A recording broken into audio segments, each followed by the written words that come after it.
Welcome back to the DCPU, where we're both frightened and aroused. I'm Thomas, here today with my co-host Frank, and today we'll be taking a deep dive into the fourth film in the DCEU and the first blockbuster woman-led superhero movie, Wonder Woman.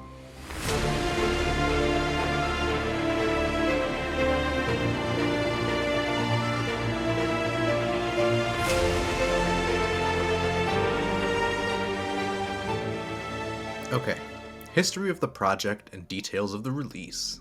Wonder Woman was first released on June 2nd, 2017, but development on a Wonder Woman film began long ago. There was news dating back to April 19th, 1996 that a solo Wonder Woman film was in development from Ivan Reitman, who would produce and potentially direct the film. Ivan Reitman is best known for his work as a director, with films like Stripes, Twins, Kindergarten Cop, Draft Day, and Ghostbusters under his belt, but he is also a celebrated producer. In 1999, the project was then attached to John Cohen and Joel Silver, who hoped that Sandra Bullock would star.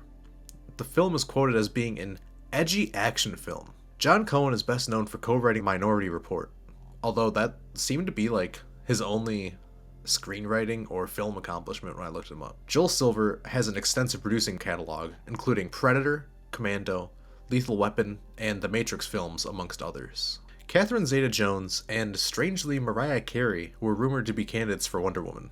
Lucy Lawless, best known for her role as Xena, Warrior Princess, was also rumored to be under consideration at some point. And Todd Alcott's writing credits include Ants. Just when I clicked on his name, the first thing that popped up was like, he's known for Ants, the ripoff of A Bug's Life. I think that might be more of a parallel thinking situation. Are you an Ants defender, bro? I love ants, actually. But it also scarred me as a child several times. Did you make anything else or no? Sorry, I'm looking up I'm in the ants wormhole. I'm in the ants hole. I'm in the ant hill right now. No, I think Jeffrey Katzenberg did kind of steal this. Uh-oh. That's crazy. Well, we won't talk about that. That's We'll save that for the ants episode. Yeah, the DCPU ants episode. After this, the film went through even more drafts.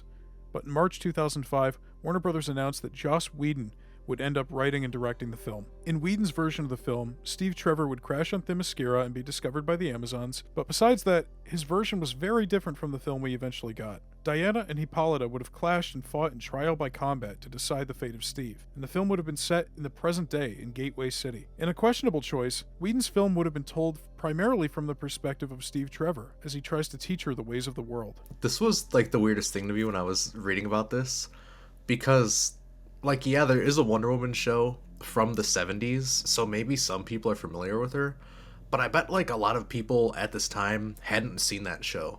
So putting Wonder Woman in what sounds like a supporting character role in her own film sounds insane to me. This is a baffling decision for the character's first movie, even if the TV show was a success. Yeah, that's 40 years ago? But it doesn't surprise me that Joss Whedon would do something like this, considering how he sometimes writes women, and with what would eventually come to light about him. He's a great man. How dare you slander him? Even as a joke, I don't know if we should be saying that. He's my role model. He's such a feminist icon. I aspire to be like him. Diana would also lose her first two fights in the film. Additionally, it's revealed that Joss intended to turn the villain Strife male, despite being female in the comics. Feminist Joss Whedon strikes again. And the second fight would have had the villains using Steve as a bargaining chip, demanding Wonder Woman turn herself in exchange for keeping him alive and leaving her powerless. Whedon was never able to complete a final version of his screenplay, and he ended up leaving the project in 2007. In a blog post, he explains his thoughts behind leaving the film, clearly hinting that he and Warner Brothers were never exactly on the same page with the film. He also revealed that he had Cobie Smulders in mind for Wonder Woman. Wouldn't be my first choice, but you could do a lot worse than Cobie Smulders, probably. And while Joss Whedon ultimately didn't end up directing the Wonder Woman film, he would get another shot at working with the character very soon. The day before Whedon left the project, Warner Brothers purchased a spec script for the film written by Matthew Jennison and Brent Strickland. The script was set during World War II and was said to impress executives. However, Joel Silver said he didn't want the film to be a period piece. The script was rumored to be bought preemptively, taking it off the market, protecting Warner Brothers against any similarities in the script that could be used for legal action in the future. After this, a Wonder Woman movie was put on the back burner, as she was slated to have her first appearance in George Miller's Justice League Mortal, where she would have been portrayed by Australian model Megan Gale. This film was obviously scrapped, but it has an interesting history, and is something we'll touch on next week. As early as 2010, Warner Brothers said that a Wonder Woman film was in development along with Aquaman and Flash solo films. Then, as we know, Kevin Tsujihara announced the Justice League Universe slate in 2014, which included a Wonder Woman film scheduled for 2017. Director Paul Feig said that he had pitched an action-comedy Wonder Woman film around 2013. He's best known for his huge swath of TV directing work, creating Freaks and Geeks, and also directing several comedy films, including Bridesmaids, The Heat, and 2016's Ghostbusters. It's kind of interesting, actually. I didn't think about this before, but we've got two people who almost made this movie that had directed different Ghostbusters movies. But only one's the real Ghostbusters. One of them has women in it. Ew! Hashtag not my Ghostbusters. There's nothing that nerds hate more than women, as we'll find out later in our discussion of the movie. However, the studio was in search of a female director, with their eye on Michelle MacLaren to direct the film. However, she eventually left the project due to creative differences. Funnily enough, articles about this reference Patty Jenkins leaving Thor 2 as a director, trying to raise the question of, are women allowed in the high-stakes world of superhero films? And obviously, Patty Jenkins would eventually go on to direct this Wonder Woman film. And also, just when I was looking at Michelle MacLaren, because I had never heard of her before, it seems like she was mostly a TV director and producer. While she directed and produced like a lot of great shows, like Breaking Bad, Game of Thrones, The Walking Dead, X-Files, and Westworld, I'm sure there's kind of a big jump from TV to movies, and I guess I can see why they would be a little hesitant to have her in that role. I mean, I think that the progression from TV to movie has to happen at some point, but I could definitely see why they wouldn't want to do it in like a superhero movie. I feel like you should definitely have like a little bit of like proven success on the big screen before being handed something like this. I agree. I think it's pretty risky to put all that on the shoulders of somebody who's working in what is fundamentally a different like medium. In 2015, Patty Jenkins accepted an offer to direct Wonder Woman based on a screenplay from Alan Heinberg. Jenkins and Jeff Johns, the DC film CCO, worked together to rewrite and finish the script after Heinberg left to work on a TV show. Jenkins went on to say that she took inspiration from William Moulton Marston's original 1940s stories, as well as George Perez's 1980s reboot Post-Crisis, which modernized Wonder Woman. The film also incorporates aspects from her New 52 origin, like making Diana a daughter of Zeus. Jenkins cited Richard Donner's Superman as an influence for the film's tone and storytelling. She also noted that she faced pushback from Warner Brothers about her decision to make Wonder Woman vulnerable, as some questioned making the character flawed. That is a weird note. It just doesn't like make sense. Like, they want her to be, I don't know, like Superman? I don't know. Like how he acts in his movies where the Capitol's bombed and he just stands there. Yeah, I mean, you gotta make the characters different. That's one of the problems with Batman v Superman, is they're both too dark. Unless they're just they're thinking too much of her as like a godlike character or something. That's the only thing I can think of. And they're like, well, gods are supposed to be strong and like not flawed. And we all know the Greek gods were famous for never being tricked or having flaws in any way. That's true. Zeus was a very loyal husband. So Zack Snyder cast Gal Gadot as Batman. Oh shit. That would be a movie. Zack Snyder cast Gal Gadot as Wonder Woman for Batman v Superman. But other actresses up for the role included Elodie Yung, who is Elektra in the Daredevil show, and Olga Kurylenko, who is Taskmaster in the MCU. Jamie Alexander, who was Lady Sif in the MCU, was also considered, but declined due to her Marvel contract. Gal Gadot was originally pursued to portray Feora Ol in Man of Steel, but had to decline due to pregnancy. Gal Gadot's career in entertainment started with her participation and ensuing victory at the 54th Miss Israel beauty pageant. After this, she spent 2 years in the Israeli Defense Force, the IDF, as part of the country's 2-year mandatory conscription. Combining her outspoken passion for the military and her pageant experience, she became a part of a controversial 2007 Maxim photo shoot that featured several women of the IDF in bikinis in an attempt to rehabilitate the country's public image. When the shoot launched in 2007, her public profile skyrocketed, and she found great success in modeling. If anyone in the audience is holding their breath after some of the things I've just mentioned, you can relax. This podcast isn't about how the two of us personally feel about Gal Gadot's politics. This information is just meant to provide context for events that unfold later, and plays into the larger story we're trying to tell. Have you seen this 2007 Maxim photo shoot? Before her time as Wonder Woman, Gal Gadot's only notable acting credits were for her role as a supporting cast member in the Fast and Furious 4 through 6. So, the reason why all of this is relevant is because I've got to wonder exactly what was going through the heads of the folks at Warner Brothers. Why go with a model turned actor with such a small resume when there's plenty of actresses with more experience that they could have cast instead? Sure, those actresses might have asked for a higher salary, but with this being the debut film of Wonder Woman, the first woman-led superhero film since 2005's Elektra, and the first to release in a post-MCU world, Warner Brothers would have made a ton of money no matter what. And casting somebody more sturdy and proven would have made it more likely that people would come back for the next movie. No, I agree. I think we both didn't think that Gal performed the best in this movie. And I think that it kind of brought it down a little bit in my eyes. I would have liked to see someone with a bit more, acting prowess take on the role. I don't want people to think we're going after her because she's Israeli or because she's a woman. It's because she can't act. We also probably admittedly didn't scrutinize them as much because that was the first episode. Yeah, Man of Steel, in hindsight, we could have done more research into Cavill. And Ben Affleck is Ben Affleck. People know Ben Affleck. But before Superman, it is reasonable for people to be skeptical of Henry Cavill.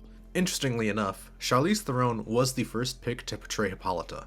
However, she turned down that role, which went to Connie Nielsen. Also interesting to note, Charlize Theron worked with Patty Jenkins on her film Monster in 2003, for which she won an Academy Award for Best Actress. And did you know, Thomas, that Gal Gadot was up for the role of Furiosa? I don't think I can imagine her in that. I don't think Gal would even shave her head for the role. She was the second choice, but lost to Charlize Theron. Actually, there was something I saw while we were doing research, that Gal Gadot skipped on a Disney role because it would have required her to shave her head.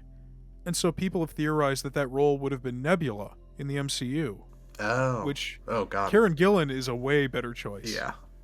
Yeah, she's way better. I can't imagine that. Although maybe she has that robotic quality to her. And now we arrive to the state of movies, DC, and the character at release. Movies releasing around this time included Guardians of the Galaxy Volume 2, Pirates of the Caribbean: Dead Men Tell No Tales, Captain Underpants, The Mummy Reboot, Cars 3, Transformers: The Last Knight, Baby Driver, Despicable Me 3, and Spider-Man: Homecoming. So far, this is the most competitive movie lineup that the DCU has ever had to go up against. With Guardians 2 releasing a month before and Spider-Man: Homecoming releasing in July, Wonder Woman did have a whole month by itself. In 2017, DC Comics was still in the midst of their DC Rebirth relaunch. The big event of the year was Scott Snyder's Dark Knight's Metal story, which saw a collective of evil Batman from the multiverse, led by the Batman Who Laughs, attack Prime Earth. And a Wonder Woman Batman mix-up character called the Merciless appeared. This was a Batman who was lovers with Wonder Woman, and during a 2-year-long war against Ares, Ares kills Wonder Woman. To get revenge, Batman puts on Ares' helmet and becomes the new god of war. DC also published Wonder Woman 77 Meets the Bionic Woman and Wonder Woman Conan in 2017. Conan the Barbarian, not Conan the late night show host. I'm not 100% sure that this was related to the movie releasing, but it's definitely of note that they were doing things with the character at the time. Around this time, Diana's costume was also redesigned to be more in line with her DCEU costume. The costume change, which was mostly just the skirt that she was wearing, has stuck around until now. And now we move on to our discussion of the plot and the plot synopsis. In present-day Paris, Diana Prince receives a photographic plate from Wayne Enterprises of herself and 4 men taken during World War I, prompting her to recall the past. Diana, the daughter of Queen Hippolyta, is raised on the hidden island of Themyscira, home to the Amazons, women warriors created by Zeus to protect mankind. Hippolyta tells Diana the story of how Ares became jealous of humanity and orchestrated its destruction. When the other gods attempt to stop him, Ares kills all but Zeus, who uses the last of his power to wound him and force his retreat. Before dying, Zeus left the Amazons a weapon, the God Killer, to prepare them for the return of Ares. Hippolyta reluctantly agrees to let her sister, Antiope, train Diana as a warrior. Okay, so what did you think of the beginning of the movie? So starting off with the present day scene, they have the Wonder Woman theme at the beginning, which might be one of the most iconic things to come out of the character and its portrayal, and it's good. Yeah, I think when it comes to the enduring legacy of stuff from the DCEU, that one theme from Hans Zimmer and Junkie XL has kind of grown beyond the movies. It is a really iconic track. I mean, they use it like in 6 of these movies. And honestly, I think it's the only one of the character themes that we get that's really memorable. Yeah, I think there could... Other than maybe Man of Steel. No, I see. Yeah, I agree the Man of Steel one is good, but it's not, to me, like, used to the level that Wonder Woman's was, where, like, every time she shows up, it kind of pops back up. Yeah, I mean, when I think of Superman, I think of the John Williams score. When I think of Batman, I think of Danny Elfman. Same with Spider-Man. Although I have to say I do like the new MCU Spider-Man theme too. But I don't think about Hans Zimmer or Junkie XL when I think of Superman or Batman. But when I think of Wonder Woman, that guitar riff is just seared into my brain, in the same way that John Williams or Danny Elfman's scores are. It's very catchy. It's so catchy. I did like the way that it went into the flashbacks through the, like, I think it's a lithograph. What did you think about the introduction on Themyscira? Well, my first note is the, like, little kid Diana is cute and probably a better actor than Gal Gadot. I had the same note, honestly. I think Themyscira is pretty cool. I mean, it's not too unique from, like, your typical fantasy setting. And I think in general, the script follows a very paint-by-numbers approach to, like, fantasy adventure stories that people have probably seen in movies before. But, I like their costume designs. I like that they're warriors. That's cool. I really like the presentation of the story, where they recall Ares going up against the gods and stuff. That, like, CGI 3D Renaissance painting thing brought to life is really beautiful to me. I thought that was cool. Yeah, that I noted that too. I said the painting kind of style for the flashbacks is unique and interesting. Because it definitely did look kind of like it was a moving picture in a museum almost. I had a problem with the actual story that she was telling, though, just because I think it's strange that they decided that they would have Ares kill all of the gods. Like, that really caught me off guard, because it's just another example of this franchise making its world smaller and smaller. Like, instead of leaving things open for future stories with these characters, they're just gonna say outright in the first Wonder Woman film that all the gods are dead? I mean, that's pretty limiting, right? That's a whole corner of the DC universe that's just gone forever now. I noted that too, because I think that if she interacted with, like, or like her interacting with more gods would have been interesting. And also, it seems like it's right up Zack Snyder's alley, so I was kind of confused or, like, shocked that he took that out. I mean, I don't think he has a writing credit. He has a story credit. And I'm not sure if that's just because he's responsible for this version of Wonder Woman. But you're right, like, for his vision of this franchise, and he's still at this time attached to direct Justice League, so it is his version of the universe. You would think, yeah, a pantheon of gods, right up his alley. I guess technically he does get to use them in Justice League during his flashback scene, so maybe that's all he cared about. I think this was up to the writers, and I think they just made a dumb choice. I also had a note about this, too, with her origin. In the original comics from the 40s, the Amazons were created by Aphrodite, and post-Crisis, it was Artemis. It's only in the New 52 where they change it to be Zeus, and I feel like changing it to Zeus is a mistake, and kind of undermines, like, the feminist themes and messages of Wonder Woman. And I just think the movie should have stuck with one of those women gods instead. Yeah, I agree, because, I maybe they went with Zeus because he's, like, the big one that everyone knows. But I think that it definitely was, like, Artemis, because she's usually, like, the hunter god or whatever. Like, that would have been right up the alley, and it would have made more sense to me. Did you think that they were, like, introduced enough to the Amazons? I felt like I would have liked to see more, or, like, get to care about them more. Individual Amazons, yes. But on the other hand, one of my notes for the movie is I think the first act is already way too long. One of my other notes about this opening sequence is we get our first look at Gal Gadot. And as we already talked about with her background, she's a model.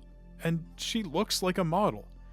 And, I'm not trying to criticize women's bodies or anything or hold them up to a higher standard, but when you have Henry Cavill and Ben Affleck looking the way they do in these previous movies, I would expect Wonder Woman to be a bit buffer, at least with the vision that Zack Snyder has in mind.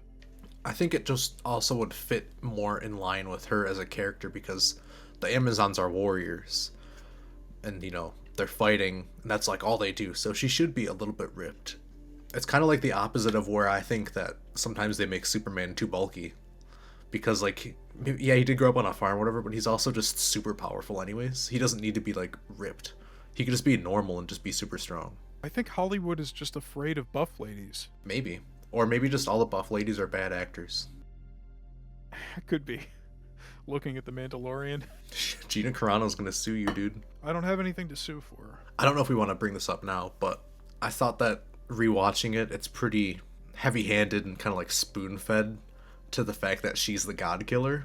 When will she learn what she actually is? And then also, just like, she'll like learn about whatever, like her powers, like he's gonna find her. And then also, I didn't quite get why they were all mad at her for kicking her aunt's ass in that one scene, because they're fighting and she does like the wrist thing and then knocks her down. They're like, oh my god, but like they're warriors. They should be like, hell yeah, that was fucking badass. Like, yeah, she's injured, but maybe they thought it was cheating. They also like didn't explain that at all, but like her wrist powers. Yeah, they don't. And I talked to a friend of mine who's a big Wonder Woman fan, and she explained to me that the bracers or gauntlets, they have different uses and backstories depending on which run you're reading. Sometimes they're like limiters for her power, and she, takes them off and she's way stronger. And then other times they can do stuff like this, where they can like let out energy blasts and shit. In 1918, Diana rescues pilot Steve Trevor when his plane crashes off the Themyscirian coast. The island is soon invaded by German soldiers who had been pursuing him. The Amazons wipe out the German landing force, with Antiope sacrificing herself to save Diana. Steve is interrogated with the lasso of Hestia and reveals that a great war is consuming the outside world and that he is an Allied spy. He has stolen a notebook from the Germans' chief chemist, Dr. Isabel Maru, who is attempting to engineer a deadlier form of mustard gas under the orders of General Erich Ludendorff. Believing Ares to be responsible for the war, Diana arms herself with the God-Killer sword, the lasso, and armor before leaving Themyscira with Steve. What do you think about this part? I like the introduction of Steve a lot, and I also think it's nice how the introduction of the lasso works as a way of both getting exposition and further establishing the qualities of his character. I thought the fight on the beach was, again, a little paint by numbers. Antiope's death is something that you would see in the hero's journey. Like, somebody's got to die. Diana's the chosen one. We have this outsider coming to her home. I mean, Steve Trevor's kind of like Gandalf, I guess. You know what I mean? Like, it is following this format, so that part wasn't too exciting to me. But I do like Trevor, and I think Chris Pine does a great job playing him. I thought that, I did think it was kind of funny how they just opened fire on the Germans before they had even reached the land, considering that Steve was already on the beach. But I did think that the action was cool, but I also felt that some of the fight choreography left a bit to be desired. It does feel like it's a step down from Batman v Superman's choreography, and the level of special effects, too, is a step down. It also kind of was weird to me that the Amazons kind of seemed incompetent, because they had the high ground up on the cliffs, but then they rode down. Like, I know they're trying to help Diana out or whatever, but it would have been so much better just to stay up there. I mean, they didn't know they had guns or anything, but it was a little weird to me. Yeah, it's a little contrived. I'm willing to hand wave it. I mean, I don't know if they know what guns are. I don't know if it's established that they're too aware of what's going on with the outside world, but I agree. I mean, if they were smart, they would have stayed up there and just shot down with arrows. I did like Chris Pine's performance from the first scene where he's with the lasso around him, and he's like fighting to keep the secrets in. And I was like, that's pretty good acting, because it looks like he's in pain trying to keep his, like, the truth concealed because he's a spy. And I think he did really good in the role.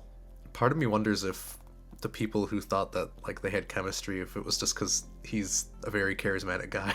I mean, when we get to the part later where it's just the two of them on the boat, it's very one-sided. Like, I think that was the part of the movie where it became apparent to me that her acting is leagues below Chris Pine's. I think that's actually this part, because the next one says they arrive in London. How did you feel about the change from World War II to World War One?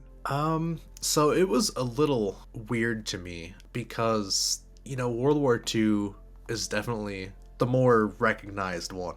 I felt like that maybe they either changed it to differentiate from Captain America more, or maybe they didn't want to show Nazis or something, or just if they wanted to change it to have it align with it being like the biggest war ever and having Ares as the villain of the film. Yeah, I think I'm with you on how the choice might have just been to separate it from the first Avenger.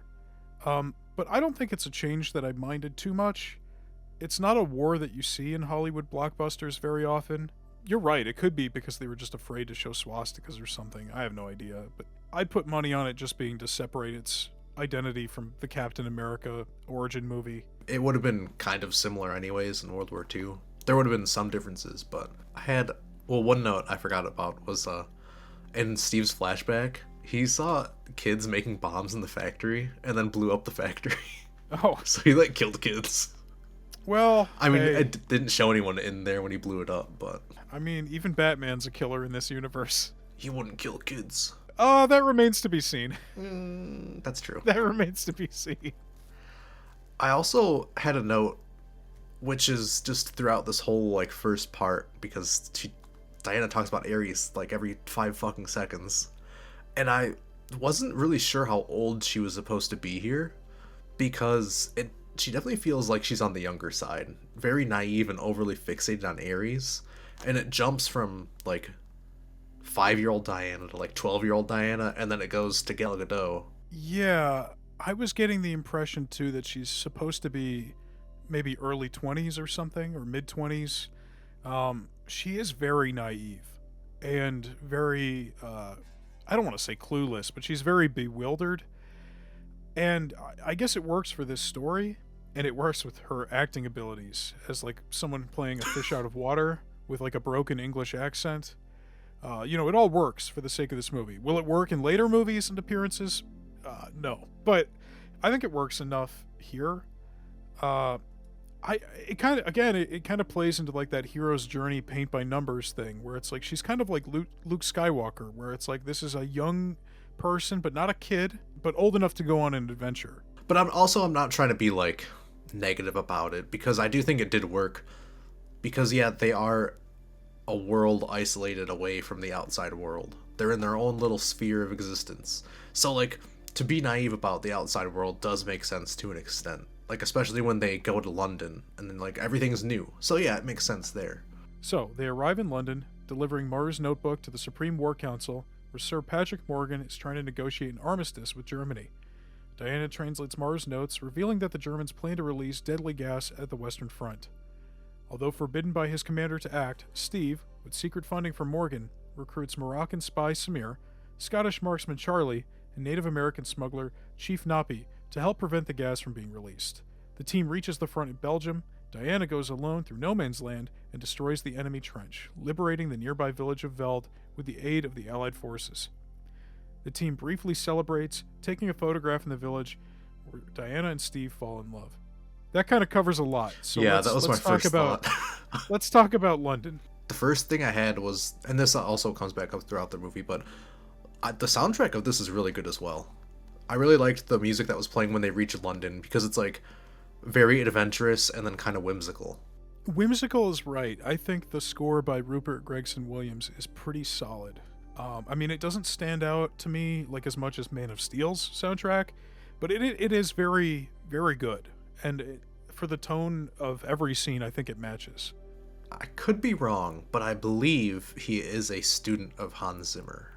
I think the hijinks and the putting together a team stuff in London, I liked it, but I feel like it goes on a little too long. Yeah. By the time we actually get to the front lines, where the action really kicks into gear, we're past the hour mark. And I think a big part of that, and it's something I didn't mention earlier, is that it takes the movie exactly 40 minutes before they leave Themyscira. And to put that into perspective, that's double the amount of time that the Krypton opening from Man of Steel took, which I thought was already too long in that movie. Mm-hmm. Especially for such a formulaic first act. Did we really need 40 minutes?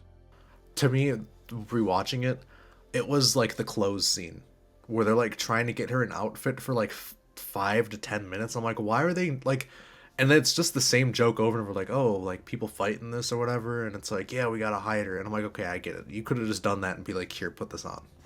Yeah, I mean, you could have done a montage or something, but instead we've got the outfits, we've got the ice cream, we've got her figuring out how a revolving door works. There's just a bunch of little stuff, and again, I don't mind it, but we're kind of on the clock here. You've established this is an urgent threat. Do we really need to be getting ice cream? I don't know. And also, who is I have in my notes as Professor Lupin, because that's what I know him from Harry Potter. Yes. Who is he supposed to be, though? Like, even this, it says Sir Patrick Morgan. Is he like a war minister? Because that was like the whole movie. I'm like, who is this guy? I think he was a guy. I'm looking at the wiki now. Let me see. Oh, dude, I have to take a piss. Okay, here's the wiki. You find it. I gotta take a piss. I'm sorry. I can't hold it. Piss your right pants. back. 2 minutes at most. I remember him saying that he was like, I don't fucking remember. So, well, first of all, this wiki page is absurdly long for a character who has like 20 minutes of screen time. You're right. I didn't notice. They have 4 paragraphs dedicated to personality. And also it just says, it's like, yeah, he disguises himself as an old man who just like wants to be on the war committee or something. But he's an advocate member of the British War Council. But I did not get that through like the movie, and to me he just seemed like some old guy. Yeah, it kind of feels like he should have just been the general. Yeah, and then it would have made sense why like maybe he was a bigger name, but also like you know that something's up because he's a big actor, so like clearly this isn't some nobody character. They should have had more with him. I think her ragtag team are pretty flat. They seemed like an afterthought to me. They don't really do much. Yeah, they don't really get a lot of time to shine. It's a real shame because I think this is a problem with that Captain America solo movie as well, where like the Howling Commandos or whatever are barely featured. And it would have been nice to make it more of an ensemble, like a Dirty Dozen sort of thing. Yeah, I would have liked to see more of them. They did like do stuff, but also it kind of felt like they did nothing at the same time. Especially Charlie, because they're like, he's the sniper, and then he wouldn't shoot the guy, which I was like, okay, it's like kind of an anti-war thing, but also he didn't really do anything. Oh, I read it more as like a PTSD thing. Well, yeah, that too, but I like the scene at the campfire. That was nice. I mean, the movie doesn't really push in that direction far enough, if that's what they wanted to do with it. it does a little bit, because I guess this does cover it, so we can talk about it. But that the whole like the walk to no man's land was very like horrifying and very bleak and scary, and I was like, ooh, wow, it's pretty heavy. Yeah, I this applies to everything before and most of what comes after this, but the production design is really good. Mm-hmm. The costumes, the sets, it all looks very, very nice. I'm a big sucker for solid production design, and this hits the mark. What did you think of the action sequences? I liked these ones much more than the opening like Amazon ones, and the No Man's Land sequence is probably my favorite part of the movie because that part's really cool. I agree. I think the No Man's Land sequence is probably the best part of the movie. I think the action sequence with both the trenches and the village are probably the highlight of the movie. And I think when people look back upon this, what they remember most fondly is this middle section, because the first act is so paint by numbers, and the third act is, well, we'll get to the third act. But this is really, I think, where the movie hits its stride, and it's just a shame it doesn't stay like this. The action's good. I mean, we talked about how the effects aren't as good as BVS, but it's definitely iconic. Like, that No Man's Land thing is what I think of when I think of this movie. Mm-hmm. Yeah, I would have wished that they did more, because the whole thing is like she wants to stop the war or whatever. We only get this short sequence basically about actually like fighting in the war. I would have liked to see them go through maybe more struggle to actually get to their goal, but I think it just boils down to they didn't have enough time after spending so much time on Themyscira and in London to actually do more of this. I definitely would have liked to see them do more fighting against the Central Powers, working their way towards the goal. More action scenes like this would have been good, but you're right. They just spent too much time with exposition and goofing around in the first hour that, they were, I guess, pressed for time. I mean, even Captain America, the first Avenger, does this through montage. Yeah, they could have even just done that, like fighting up the front or something. Sure, it might have been a little too similar to what the first Avenger does, but it also, I think, would have been reminiscent of, like, maybe Indiana Jones fighting proto-Nazis. Yeah, that'd be kind of cool. And you could have, like, a transition of, like, the Allied and Central Powers on a map with, like, the Allies moving up, kind of like when Indy's on the plane and shit, and you'd have footage in the background of her fighting the proto-Nazis and stuff. I also like the sequence of them, like, after they liberate the town, where they're, like, getting to party a little bit, and then there's some heartfelt moments. I liked it a lot, too. I just wish that they had moved with more urgency before this, so it feels like the break is earned. Because, like you just said, this is pretty much the only major action set piece of the second act. Before this, they're putting the team together, they're goofing around in London, and they're shooting the shit before they get to the trenches. And, it's just like, this should feel like a moment earned. And it is, but also, it doesn't feel like it was that long ago we had some more casual moments between the characters. But Yeah. I thought the dancing in the snow was really nice. That was, I felt a little weird about that. It felt like I would have liked to see, like, her come on to him a bit more. It felt like to me like he was coming on to her a lot more strongly than she was, like, coming on to him in that scene. I'm glad you brought that up because there was kind of a feeling I had throughout most of the movie, and I didn't really know how to articulate it until around this point. Should Diana have been written this way? I know she's supposed to be naive and a fish out of water, and perhaps a younger woman in this film, and that works for the movie, and it works with Godot's acting abilities, but it does feel odd to me that she's essentially being led around by Steve Trevor in nearly every scene between Themyscira and the finale. Like, it almost feels paternalistic. Like, she would be absolutely clueless without Steve Trevor. Her not coming on to him as much just kind of feeds into that to me.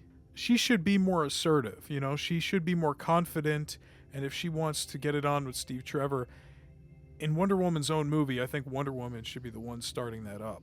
But I do agree to your point of, like, her not having enough agency for herself, because even during, like, London or wherever, to some aspect she should be led around because she doesn't know where she is.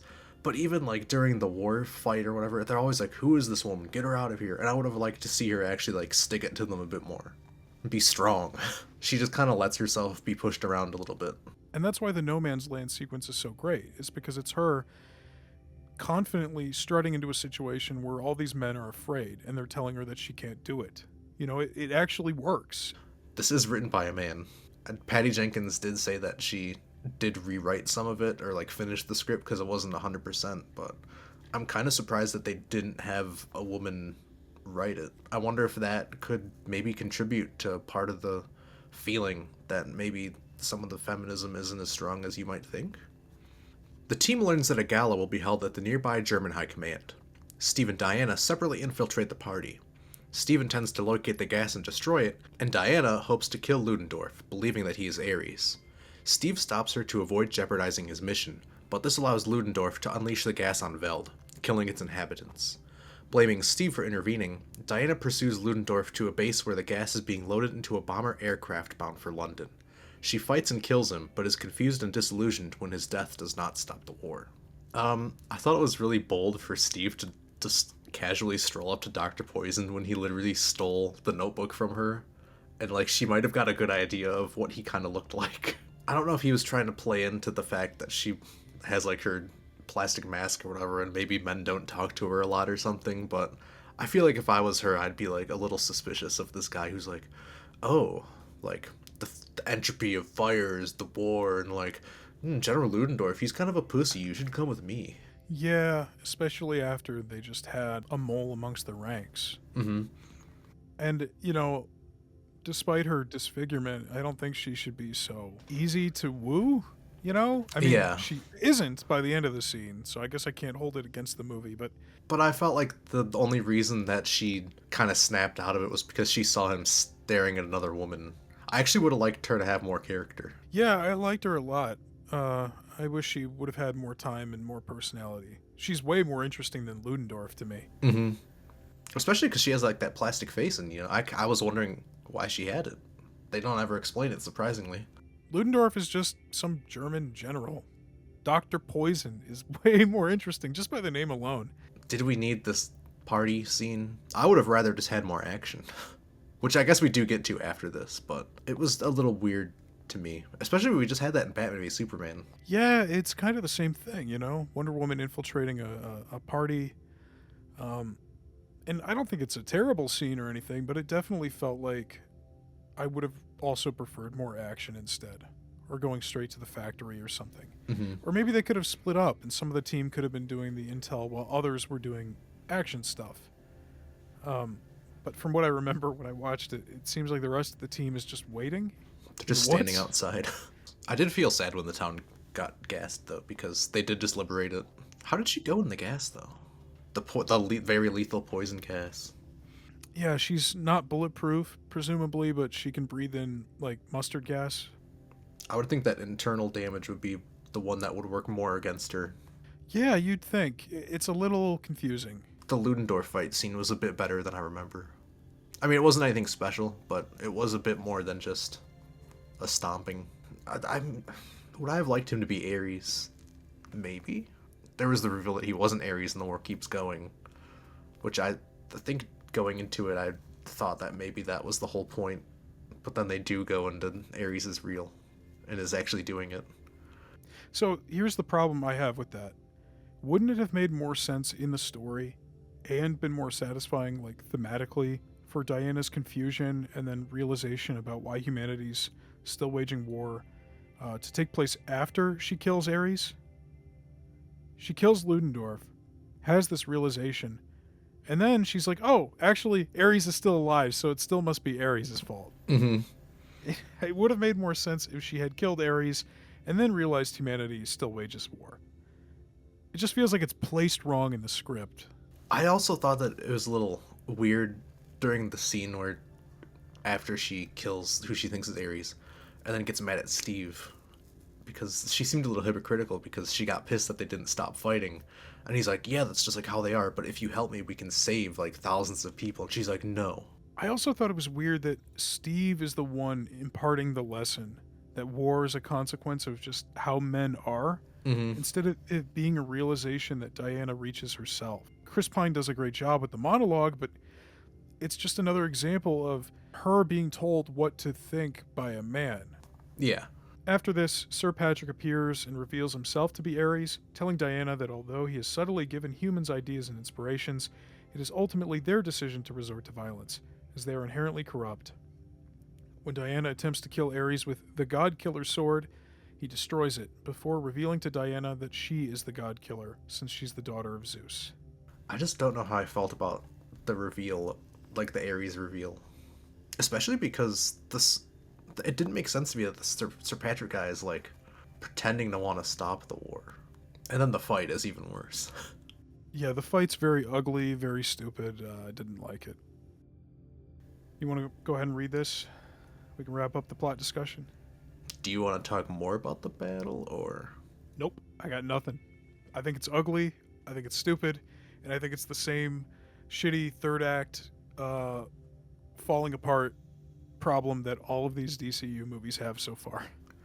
I just thought it was stupid how it's just like, I mean, he did look cool in his armor, but I just thought it was stupid how it just resorted to him like throwing things with telekinesis when he's literally the god of war, and it would have been a really cool like sword fight. Yeah, have a sword fight. Don't make him Magneto. Yeah. But instead they have to have the twist that he destroys the sword. I don't see why you couldn't have done that during a sword fight. Mm-hmm.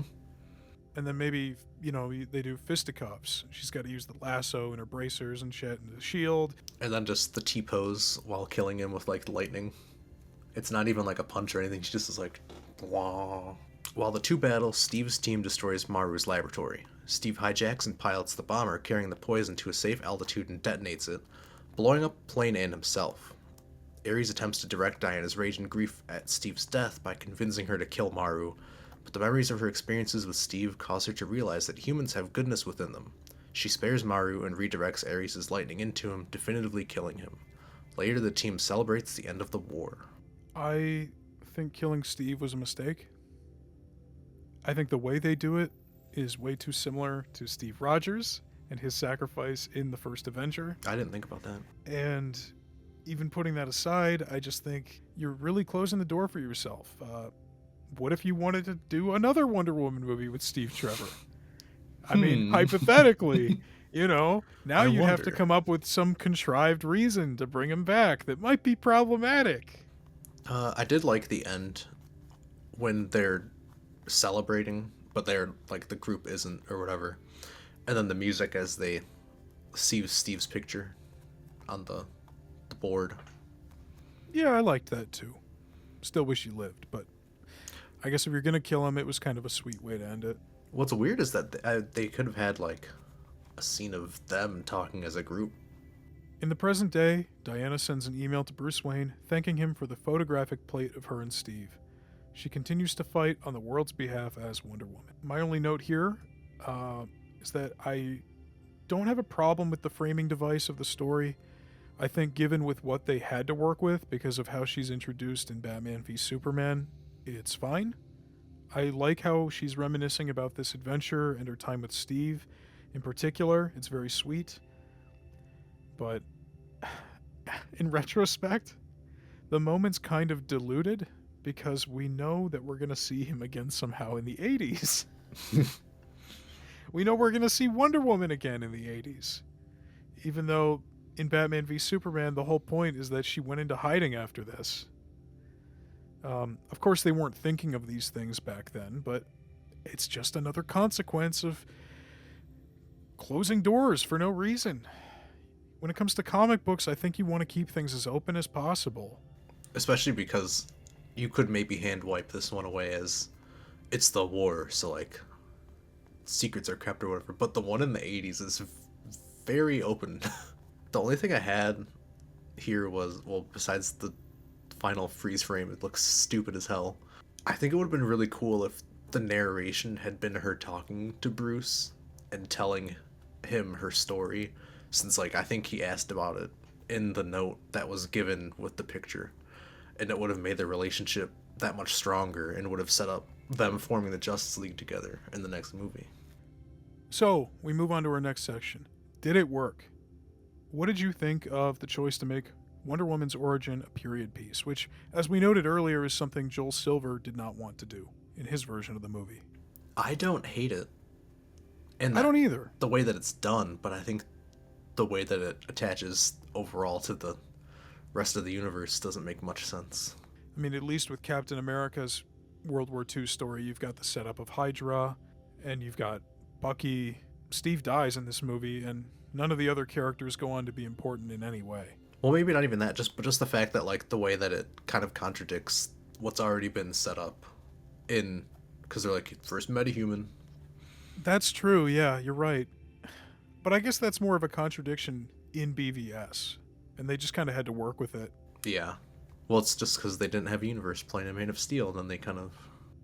No, they were making it up as they went along. They pigeonholed it. So now let's discuss the aftermath of release. Women-only screenings. When the film premiered, Alamo Drafthouse held screenings in Austin, Texas that only allowed women to attend each showing. Their announcement read, "The most iconic superheroine in comic book history finally has her own movie, and what better way to celebrate that than with an all-female screening? Apologies, gentlemen, but we're embracing our girl power and saying no guys allowed for one special night at the Alamo.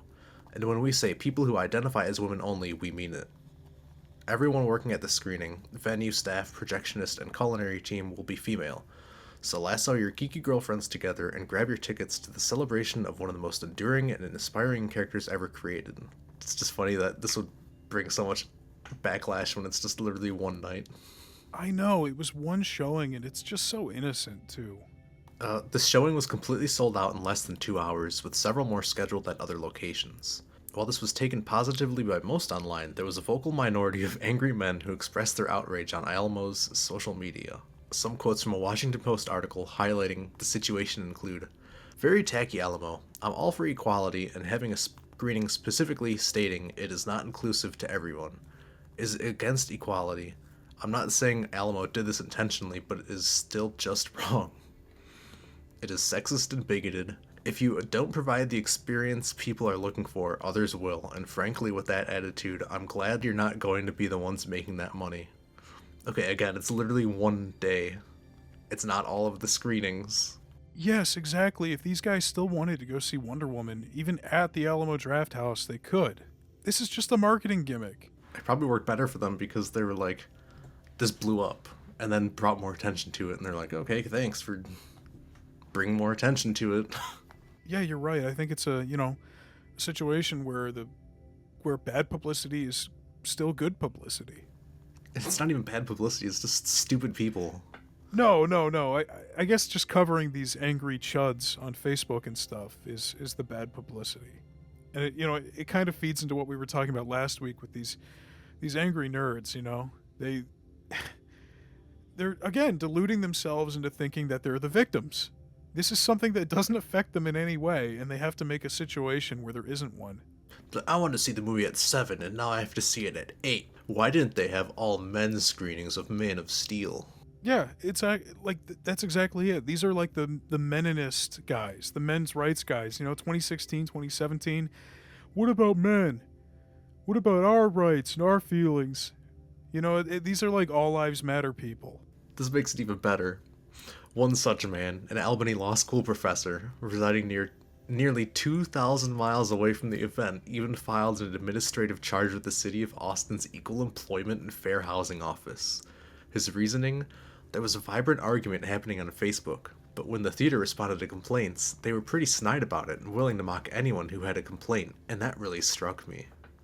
So this guy filed a legal charge against Alamo Drafthouse, a guy who lives in fucking New York. That's so funny. Because his feelings got hurt reading the theater's replies to Facebook comments. Something he read by choice. Yeah, he didn't have to get himself involved in this, but he read the comments and chose to get his feelings hurt. And like the snowflake that he is, he decided to, pursue legal action against a theater chain 2,000 miles away. Also, in the article, he's a gay man, too, which is interesting, because you think somebody who's gay would be a little more understanding of the idea of having your own space. That's interesting. That makes it even stranger. It's so interesting that this is like a growing movement on the internet around this time. These guys are really feeling themselves to be doing stuff like this. Is that even the right... Austin's Equal Employment and Fair Housing Office? That doesn't even seem like what you would call it to, or report it to. Yeah, well, he argued it was against the law, because if it's a women's only screening, then it's discriminatory. And you know what? He might be right on a technical level, but it's not hurting anybody. Exactly. It's not hurting anybody. Who cares? There are other showings at the theater. And the only other noteworthy controversy from the film is a ban in Arab countries. On May 31st, Wonder Woman was banned from being screened in Lebanon because of Gal Gadot's history in the IDF and because of her support of Israel's military actions during the country's 2014 war with Gaza. Algeria pulled the film from one of its film festivals, with Tunisia and Qatar following Lebanon with a complete ban of the movie in theaters upon release. This is just a complication of Warner Brothers' decision to pick a veteran and outspoken proponent of the IDF as the lead for the film. I think with a less problematic lead actor, the film would have objectively made more money due to it not being banned in several countries. Would it have pushed it over $1 billion? Probably not, but, money's money. Yeah, that's true. And again, if they had just picked somebody else, a more solid actor that people know, somebody who is not attached to the IDF, they would have made more money. I just wonder if they were making this movie now, if they would make the same decision or if they would pick someone different, because I feel like even though this is like over the 2014 one, obviously there's the one going on now, which is even more publicized and talked about. Yeah, I think her history with the IDF and her vocal support for both the 2014 war and the 2023 war, along with the fact that she's not a very good actor, I think Warner Brothers in retrospect would have definitely picked somebody else. And it's just another example of Warner Brothers' mismanagement and poor decision making of this franchise. To go with somebody who has such a small resume, poor acting ability, and a controversial past. But it doesn't matter what we think. What did the box office think? Its reported budget ranged anywhere from 120 to 150 million, making this the cheapest DCEU film to produce so far. And it's shockingly one of the cheapest ones out of all of them, looking at it further. But opening weekend was 103.3 million. This was the biggest domestic opening of all time for a female director, the biggest single-day gross for a woman-directed film. It was also the highest earning film with a female director in domestic earnings. It had a 43.4% second weekend drop, which is better than the average 50 to 60% drop for a superhero movie. And additionally, it is the highest earning superhero origin movie in North America, surpassing Spider-Man 2002. Although I'm not quite sure what their definition of a superhero origin movie is. Because is it just because that she hasn't had a movie? Like, would the Spider-Man Homecoming be an origin movie, or would it not be an origin movie? Yeah, that's a good point. Because it definitely isn't surpassing that. Yeah. Final totals: domestic 412.8 million, international 411.1 million, for a total of 824 million. It's interesting to note that they're almost equal. This movie made a lot here.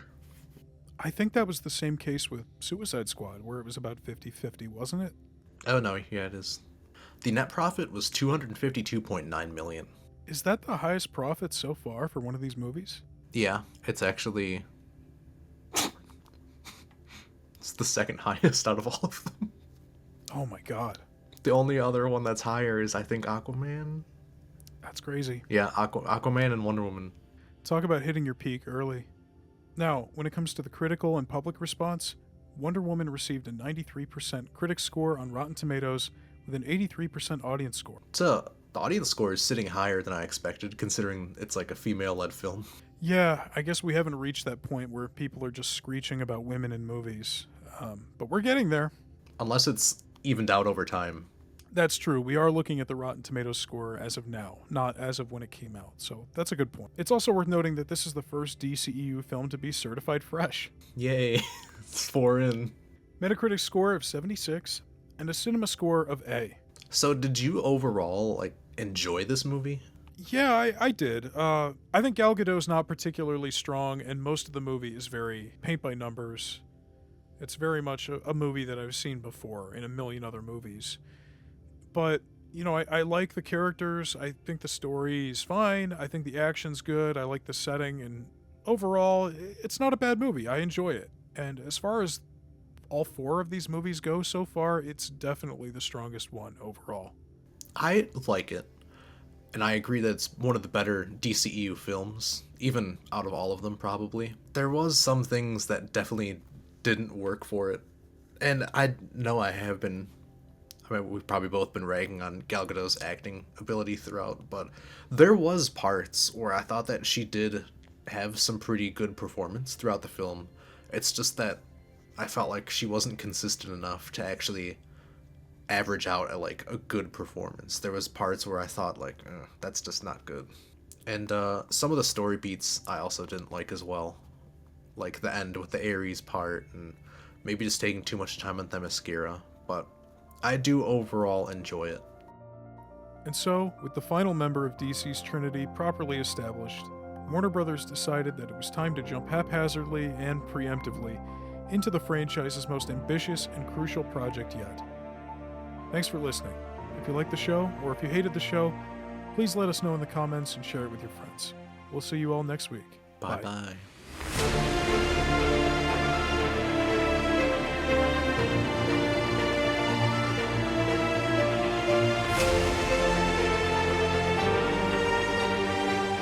And then I'm pretty sure that Despicable Me 4 comes up later. There's 7 of those now. No, well, Especially if you include the Minion Minions. movies. We all love the Minions, don't we, folks? We love the Minions. We love the yellow. We love banana.